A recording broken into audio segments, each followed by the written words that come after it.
بڑا زبردست پوائنٹ ہے اگر ہمیں سمجھ آ جائے. اچھا ایک اور تھرڈ مائنڈ سیٹ بھی ہے ود ریگارڈس ٹو میرج آج کل جو بہت کامن ہوتا جا رہا ہے, اسپیشلی ہماری جو ینگ بچیاں ہیں, سسٹرز ہیں, ان کے مائنڈز میں بہت انسیکیورٹیز آ چکی ہیں, بہت فیئرز آ چکے ہیں, اپریہینشنز آ چکی ہیں میرج کے حوالے سے, کیونکہ میڈیا اتنی نیگیٹو سٹوریز دکھا رہا ہے کہ میلز ایسے ہوتے ہیں, ظلم کرنے والے ہوتے ہیں, ڈومیسٹک وائلنس ہوتا ہے, پاکستان میں عورتوں کے حقوق ہی کوئی نہیں ہے, شادی کے بعد زندگی ختم ہو جاتی ہے. تو how to counter these apprehensions, ان کو آپ کیا پیغام دینا چاہیں گے ان ینگ گرلس کو who want to get married but somehow they are very afraid to listen all these things.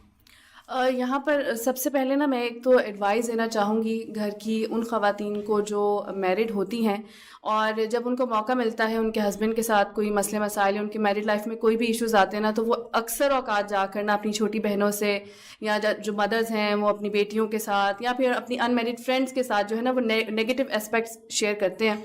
تو مجھے ایسے لوگوں کو سب سے پہلے تو یہ ضرور ایڈوائز کرنی کہ اگر آپ پھر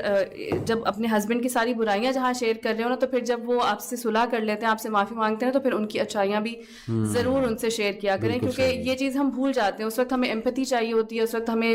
کوئی سننے والا چاہیے ہوتا ہے کہ جس سے ہم دل بھر کر اپنے جو ہے دل کی بھڑاس نکال سکیں. تو ہم انہیں تمام باتیں بتا دیتے ہیں کہ ایک ایک ڈائلاگ بتا دیتے ہیں کہ یہ کہا اس نے, پھر یہ کہا, پھر یہ کہا, پھر یہ کہا, یہ سب کچھ برا تھا. اور بعد میں جب وہ پوچھتے ہیں کہ اچھا پھر کیا بنا جھگڑے کا, ہاں نہیں وہ مسئلہ حل ہو گیا تھا.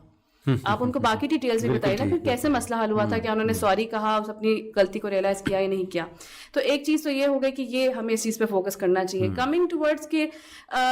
دیکھنا آس پاس کے لوگوں میں کہ جو ہے شادی کے بعد لوگوں کے ساتھ مسئلے مسائل ہو رہے ہیں یا پرابلمس ہو رہے ہیں, تو دیکھیے بینگ اے مسلم قرآن ہم نے پڑھا ہے, تو ہمیں اس چیز پر باقی تمام چیزوں کے ساتھ بھی جو ہے ہمارا ایمان ہونا چاہیے کہ آزمائش اس زندگی کا حصہ ہے.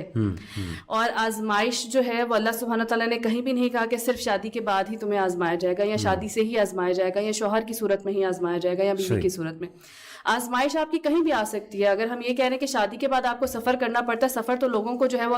یونیورسٹیز میں بھی کرنا پڑ رہا ہے. لوگ سوسائڈ کیوں کر رہے ہیں؟ اس لیے کہ اتنا پریشر آ رہا ہے ان کے اوپر, ان کے پیرنٹس کی طرف سے یا سوسائٹی کی طرف سے. تو پھر ہم سوسائٹی میں بھی نہ رہیں, ہم سوسائٹی کا بھی پھر پارٹ نہ بنے. اسی طرح سے جو ہے اور بہت سی چیزیں ہیں, کارز میں ایکسیڈنٹ ہو جاتے ہیں, پھر ہم کارز کو بھی چھوڑ دیں کہ جی لوگوں کے کارز میں جو ہے وہ ایکسیڈنٹس ہوتے ہیں, ہمیں کار میں نہیں بیٹھنا چاہیے, پیدل سفر کرنا چاہیے. تو یہ تمام جو چیزیں ہیں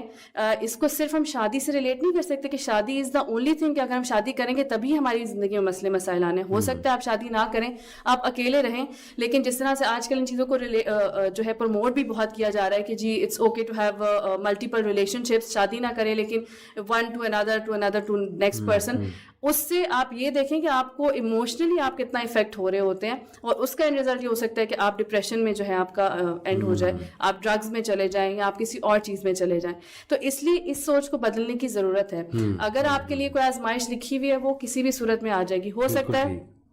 آپ کی شادی تو ہو جائے اور شادی آپ کی بہت اچھی چل رہی ہو, ہسبینڈ بھی اچھے مل جائیں آپ کو ساس بھی اچھی مل جائے, آپ کی اولاد نہیں ہو رہی ہے, آپ میں کوئی مسئلہ نکلا ہے, تو اب ہم کیا اس چیز کو بھی ایشو بنا لیں گے کہ جی شادی کے بعد اولاد نہیں ہوتی لوگوں کی اس لیے شادی نہ کریں. تو اٹ از ناٹ نیسیسری کہ شادی کو ہم اس چیز سے بس ریلیٹ کر دیں اور یہی سوچتے رہیں کہ جو ہے نا میرڈ لائف جو ہے وہ انسان کو نقصان ہی پہنچائے گی یا شادی کرنا انسان کے لیے نقصان دہ ہے. We need to change that. یہ ہمیں ذہن میں رکھنا چاہیے کہ آزمائش ہے, اللہ سبحانہ تعالیٰ کی طرف سے آزمائش ہر صورت میں آنی ہے, چاہے وہ شادی کی صورت میں آتی ہے وہ کسی بھی صورت میں آتی ہے. اس کے لیے ہمیں بس اپنے آپ کو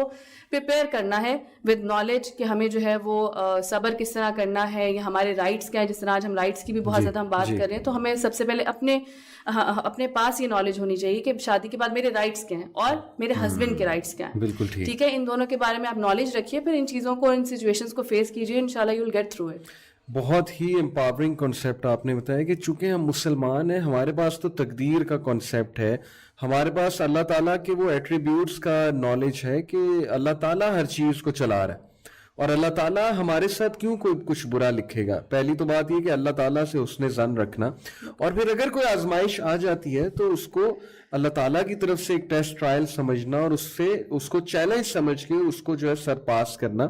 اور ہر آزمائش کا اگر ہمیں کوئی اس میں تکلیف ہوتی ہے تو اس کا ریوارڈ بھی ہے ہمارے لیے. تو دس از اے ویری امپاورنگ کانسیپٹ. جزاک اللہ خیر.